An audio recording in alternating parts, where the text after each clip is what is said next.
Hello sir. Chandra ആ വേലായുധന്റെ വീട്ടിലുണ്ട്. ഏത് വേലായുധന്റെ? ആ പഴയ ആ തല്ലുള്ളി വേലായുധന്റെ വീട്ടില്. ബാക്കി കാര്യം ഞാൻ ഏറ്റു സാർ. അതിന് കാരണമുണ്ട്.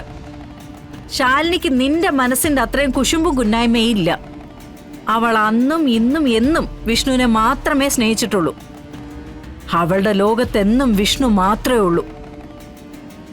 അത് ശരിക്കും അറിയാവുന്നത് കൊണ്ടാ ഞാൻ അവളെ സപ്പോർട്ട് ചെയ്യുന്നതും അവക്ക് വേണ്ടി വാദിക്കുന്നതും.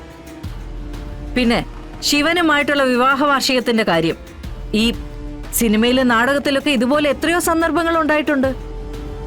അതൊക്കെ അഭിനയമാണെന്ന് കരുതി അങ്ങ് വിട്ടുകളയല്ലേ ചെയ്യുന്നത്, അല്ലാതെ അതിന്റെ പേരിൽ കുടുംബം തകർത്ത് കളയാ. ഇപ്പൊ എല്ലാം എനിക്ക് മനസ്സിലായി. ഇനി ഇതിനൊരു വിശദീകരണം അമ്മ തരുകയും വേണ്ട. ഈ കള്ളക്കളികളെല്ലാം നടത്തുന്നത് അമ്മയുടെ സമ്മതത്തോടു കൂടി തന്നെ അല്ലേ? അതേടി, അതെ. അതിനിപ്പോ എന്തോ കുഴപ്പം? ശിവന്റെ കൂടെ ഒരു ഫോട്ടോ എടുത്താലോ ഒന്നിച്ചിരുന്ന് ഭക്ഷണം കഴിച്ചാലോ എന്റെ മകളുടെ മാനം ഒന്നും ഇടിഞ്ഞു പോകില്ലെന്ന് എനിക്ക് നല്ല ഉറപ്പുണ്ട്. കാരണം അവളെ എനിക്കറിയാം, അവളുടെ മനസ്സ് എനിക്കറിയാം, അവളുടെ ചിന്തകളും എനിക്കറിയാം. ഒരു മകളെ കുറിച്ച് ഇത്രയും വ്യക്തതയുള്ള ഒരു അമ്മയ്ക്ക് അവളെ സംശയിക്കേണ്ട കാര്യമൊന്നുമില്ല. നീ ആ ഫോണിങ് എടുത്തേ. ഓ കുഞ്ഞേച്ചിയാ, 100 ആയിസ. ഇങ്ങോട്ട് താടി ഇങ്ങോട്ട്. ആ മോളെ ശാലിനി, എന്തായിടെ കാര്യങ്ങള്? ഈശ്വരൻ കാത്തു അമ്മ. വെഡിങ് ആനിവേഴ്സറി ആഘോഷമൊന്നും നടന്നില്ല. ഹോ എന്റെ ഭഗവാനെ, എന്റെ പൊന്നുമോളെ, നീ തന്നെ ജയിച്ചു. ഞാൻ നേരാത്ത വഴിപാടുകളില്ല. നിന്റെ ടെൻഷൻ മാറിയല്ലോ. വെഡിങ് ആനിവേഴ്സറി ഫംഗ്ഷൻ നടന്നില്ല. ഓ നന്നായി. പിള്ളച്ചേട്ടനും അച്ഛനും കൂടി വാങ്ങിച്ചുകൊണ്ട് വന്ന മോതിരത്തിന്റെ പേരിൽ കുറച്ച് പ്രശ്നങ്ങളൊക്കെ ഉണ്ടായി. ആഹാ, അതൊക്കെ വിശദമായിട്ട് ഞാൻ അവിടെ എത്തിയിട്ട് പറയാം. അത് മതി മോളെ. എന്നിട്ടിപ്പോ രാഘവേട്ടന്റെ അവസ്ഥ എന്താ? മുറിയിൽ കയറി കഥകടച്ചിരിക്കുകയാണെന്നാ പറഞ്ഞ്. എന്തായാലും ചടങ്ങ് മുടങ്ങിയല്ലോ, അതിന് ഈശ്വരനോട് 100 നന്ദി പറയുന്നു. ശരി അമ്മ, ഞാൻ ഓഫീസിലെത്തിയിട്ട് വിളിക്കാം. ശരിടി.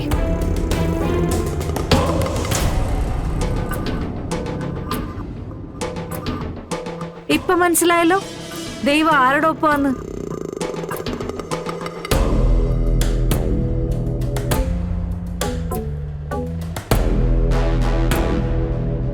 നാഗ്പൂരിന്ന് നമ്മൾ പറഞ്ഞ ലോഡിന്റെ കാര്യം എന്തായി സ്വാമി? അത് കുറച്ച് ഫണ്ടിന്റെ ബാലൻസ് അയക്കേണ്ടതുണ്ട്. അന്നത് കൃത്യമായിട്ട് കാൽക്കുലേറ്റ് ചെയ്തിട്ടില്ലായിരുന്നു. എന്നിട്ട് ഇപ്പോ അത് കാൽക്കുലേറ്റ് ചെയ്ത് ശരിയാക്കിയോ? ഒരു ചെക്കിൽ കൂടി ഒപ്പിട്ട് കഴിഞ്ഞാൽ അത് മൊത്തത്തിൽ ക്ലിയർ ആവും. അന്നന്ന് ക്ലിയർ ആക്കി പോകേണ്ട കാര്യമാണെങ്കിൽ അത് അന്നന്ന് തന്നെ ക്ലിയർ ആക്കി പോകണ്ടേ സ്വാമി? പിന്നത്തേക്ക് വെക്കുന്ന ഒരു ശീലം സ്വാമിക്ക് ഇല്ലാതിരുന്നാണല്ലോ. അത് പിന്നെ ഇതിലൊരു ഫണ്ടിന്റെ ഇഷ്യൂ ഉണ്ടായിരുന്നതുകൊണ്ടാ. അതൊന്നും അല്ല. പ്രായമായപ്പോ ബ്രെയിന്റെ പഴയ പ്രസരിപ്പും ഊർജ്ജസ്വലതയൊക്കെ കയ്യിന്ന് പോയി. ഓർമ്മക്കുറവും മറവിയും കാഴ്ചക്കുറവും ഒക്കെ തലപൊക്കി തുടങ്ങി ഇല്ലേ? ഇനി ഒരുപാട് അംഗം ചെയ്യിക്കാനുള്ള ബാല്യം എനിക്ക് ഇപ്പോഴും ഉണ്ട്. അത് സ്വയം പറഞ്ഞതുകൊണ്ടായില്ലല്ലോ, പ്രവൃത്തിയിലും കാണിക്കണ്ടേ? ഈയിടെയായിട്ട് നല്ല ഓർമ്മക്കുറവും കാണിക്കുന്നുണ്ട്. ഇല്ലെങ്കിൽ ഏറ്റവും ഉത്തരവാദിത്തപ്പെട്ട ഒരു ജോലി ഞാൻ ഏൽപ്പിച്ചിട്ട് സ്വാമിക്ക് അതിന്റെ ഒരു ഫീഡ്ബാക്കും എനിക്ക് തരാൻ പറ്റിയില്ലല്ലോ. അതെന്ത് കാര്യമാ? ഞാൻ ഓർക്കുന്നില്ലല്ലോ. ചന്ദ്രയുടെ കാര്യം, അവൾ എവിടെയാണ് താമസിക്കുന്നതെന്ന് അറിഞ്ഞു വെക്കണമെന്ന് ഞാൻ സ്വാമിയോട് പറഞ്ഞിരുന്നല്ലേ? ഓ അത് പിന്നെ പലയിടത്തും അന്വേഷിച്ചു. കൊണ്ടുപോയിരിക്കുന്നത് ശിവൻകുഞ്ഞല്ലേ. അത്ര പെട്ടെന്ന് നമ്മുടെ കൺമുമ്പിലേക്ക് ഇട്ട് തരത്തില്ലല്ലോ. ഇട്ട് തന്നു എന്നാണല്ലോ ഡ്രൈവർ പറഞ്ഞത്. അവരെ നിങ്ങൾ എവിടെയോ വെച്ച് കണ്ടു എന്നും പറഞ്ഞു. അതൊരു മിന്നായം പോലെ. ഒരു മിന്നായമല്ല, നല്ല വ്യക്തമായിട്ട് കണ്ടു. സ്വാമിയും കൂടെ നിന്നിട്ട് കൂറുമാറിയെന്ന് പ്രഖ്യാപിക്കേണ്ടി വരുമോ? മഹേന്ദ്ര സാറെ, കണ്ടെന്ന് പറഞ്ഞത് സത്യമാ. സാറ് നേരത്തെ പറഞ്ഞതാ സത്യം. മറവി കയറി പിടിച്ചിട്ടുണ്ടോ എന്നൊരു സംശയം. അങ്ങനെയുണ്ടെങ്കിൽ പെൻഷനും വാങ്ങി വീട്ടിൽ ഇരിക്കുന്നതായിരിക്കും നല്ലത്. ഓർമ്മയില്ലാത്തതിന്റെ പേരിൽ കച്ചവടം മുടക്കണ്ടല്ലോ.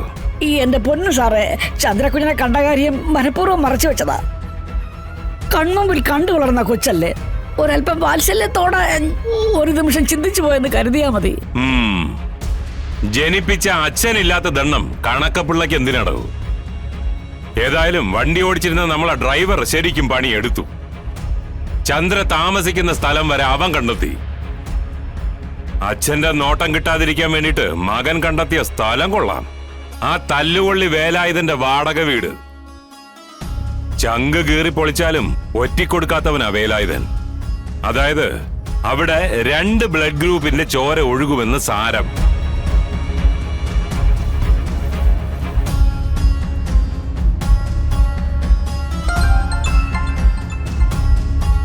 Hello sir. ചന്ദ്ര ആ വേലായുധന്റെ വീട്ടിലുണ്ട്. ഏത് വേലായുധന്റെ? ആ പഴയ ആ തല്ലുകൊള്ളി വേലായുധന്റെ വീട്ടില്. ബാക്കി കാര്യം ഞാൻ ഏറ്റു സാർ.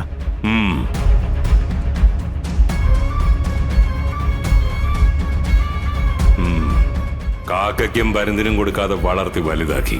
പക്ഷെ ചൊവ്വാകില്ല എന്ന് കണ്ടാ പിന്നെ എന്ത് ചെയ്യാനാ? തീരട്ടെ, എല്ലാം ഇതോടുകൂടി അങ്ങ് തീരട്ടെ.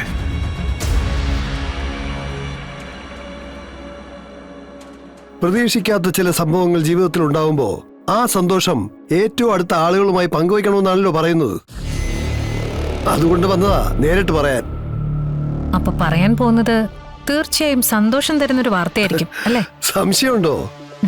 ശത്രുവിനെതിരെയുള്ള ഓരോ നീക്കവും സസൂക്ഷ്മം നിരീക്ഷിച്ചുകൊണ്ട് തന്നെ പറയട്ടെ. നമ്മുടെ മുന്നേറ്റങ്ങളെല്ലാം കൃത്യമായി കൊള്ളേണ്ട സ്ഥലത്ത് തന്നെയാണ് കൊള്ളുന്നത്. എന്താ പുതിയ അപ്ഡേഷൻ? പുതിയ അവതാരം വിഷ്ണു എന്ന ശിവനെ കൊണ്ട് കളക്ടർ മരുമകളുടെ കഴുത്തിൽ മാലയിടിയിക്കാനുള്ള എന്റെ ചേട്ടച്ചാരുടെ നീക്കം അലമ്പി എന്ന് തന്നെ പറയാം. ആളിപ്പോ ഇഞ്ചി തിന്ന കുരങ്ങനെ പോലെ വീട്ടിനകത്ത് അടയിരിക്കുകയാണെന്നാ കേട്ടത്. മാനസികമായും ശാരീരികമായും വേദനിച്ചിരിക്കുന്ന ചേട്ടന് ഇപ്പൊ ഒരു ആശ്വാസം കൊടുക്കാൻ അനുജൻ എന്ന നിലയിൽ ഉപേന്ദ്രൻ സാറിന് ഒരു ഉത്തരവാദിത്തമുണ്ട്. ഉത്തരവാദിത്തം മാത്രമല്ല, ചേട്ടനോടുള്ള കടമയുമാണ്. ഈ സമയത്ത് കുറച്ച് പൂങ്കണ്ണീര് ഒലിപ്പിച്ച് തകർന്നിരിക്കുന്ന ഏട്ടിനൊരു ആശ്വാസം നൽകാൻ ഞാനല്ലാതെ പിന്നെ ആരാ ഉള്ളത്? ഒന്ന് അവിടം വരെ ചെന്ന് 3-4 ആശ്വാസവാക്കുകൾ കൊടുത്താലോ എന്നൊരാലോചന വന്നു. സുസ്മിതയുടെ അഭിപ്രായത്തിൽ അങ്ങനെ പോകുന്നതിൽ അപാകതയൊന്നുമില്ലല്ലോ. ഒരപാകതയും ഇല്ല. അല്ലെങ്കിൽ തന്നെ കൂടപ്പിറപ്പിനൊരു ആപത്ത് വരുമ്പോ എങ്ങനെ കുതികാൽ വെട്ടാന്നല്ലല്ലോ ആലോചിക്കേണ്ടത്. കൂടെ ചേർത്ത് നിർത്തി എത്രത്തോളം അവരുടെ മനസ്സ് വേദനിപ്പിക്കാം, അവരുടെ ഉള്ളു പെടയുന്നത് കണ്ട് സന്തോഷിക്കാം, നിലവിലുള്ള അവസ്ഥ എങ്ങനെ കുറച്ചുകൂടി ഭീകരമാക്കാം, അങ്ങനെ നമ്മളെ കൊണ്ട് ചെയ്യാവുന്നതൊക്കെ അവിടെ പോയി നിന്ന് ചെയ്തു കൊടുക്കണം. കാശുകൊണ്ട് സഹായിക്കാൻ സാധിക്കാത്തവർക്ക് നമ്മുടെ കഴിവുകൊണ്ട് സഹായിക്കുക. അത് തന്നെയാ ഞാനിപ്പോ ചെയ്യാൻ പോകുന്നതും. എന്റെ ഏട്ടനല്ലേ മനസ്സ് വിഷമിച്ചിരിക്കുമ്പോ ഞാനല്ലാതെ പിന്നെ ആരാ ഉള്ളത്? അതുകൊണ്ട് എന്റെ കൂടപ്പിറപ്പിന്റെ സങ്കടത്തിന്റെ പങ്ക് പറ്റാനായി ഞാൻ എന്റെ ഏട്ടന്റെ അടുത്തേക്ക് പോവാ.